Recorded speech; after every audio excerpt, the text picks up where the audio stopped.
नमस्ते दोस्तों। आज हम एक बहुत ही महत्वपूर्ण ऐतिहासिक घटना के बारे में बात करेंगे।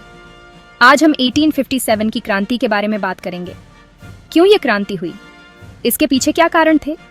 चलिए इसके राजनैतिक कारणों पर एक नजर डालते हैं और समझते हैं कि कैसे ये कारण एक बड़े विद्रोह में बदल गए।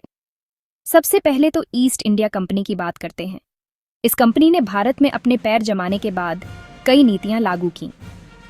इन लोगों ने भारत पर राज करने के लिए बहुत सी नीतियां बनाई जो भारतीयों के खिलाफ थीं, जैसे डॉक्ट्रिन ऑन ऑफ लैप्स अर्थात लैप्स या हड़प नीति, जिसे लॉर्ड डलहौजी ने 1848 में लागू किया। इस नीति के तहत अगर किसी रियासत के राजा की औलाद नहीं होती तो वो राज्य अंग्रेजों के पास चला जाता। इस नीति से देश की बहुत सी रियासतें अंग्रेजी राज्य में मिला की गई, जैसे झांसी, नागपुर, सतारा, उदयपुर आदि।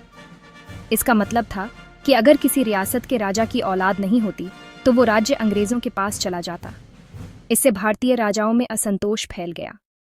ऐसी ही एक दूसरी नीति थी सहायक संधि, जिसे लॉर्ड वेल्लेस्ली ने 1798 में लागू किया।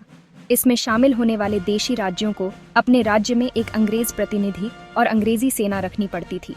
इस नीति से हैदराबाद, मैसूर, जोधपुर, जयपुर, पेशवा जैसे अनेक राज्यों को अंग्रेजी राज्य में मिला लिया गया। अवध जैसे अनेक राज्यों को कुशासन की आड़ में मिला लिए गए।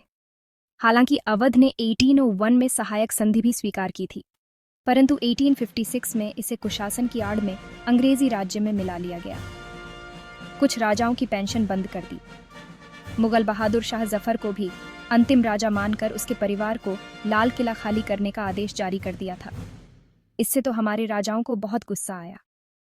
वे अपनी स्वतंत्रता और अधिकार खोते जा रहे थे।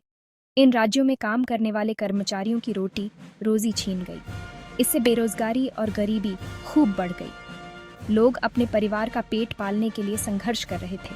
जो लोग अंग्रेजी राज्य में नौकरी करते थे उनके साथ भी वेतन और सम्मान जैसे अनेक प्रकार से भेदभाव किया जाता था। इससे तो पूरे समाज में गुस्सा फैल गया। आखिर में अंग्रेजों का नस्लीय भेदभाव और हमारा तिरस्कार भी इस क्रांति का एक बड़ा कारण बना। वो हमें हमेशा नीची नज़र से देखते थे और हमारे साथ बुरा बर्ताव करते थे। तो दोस्तों, ये थे 1857 की क्रांति के कुछ राजनीतिक कारण।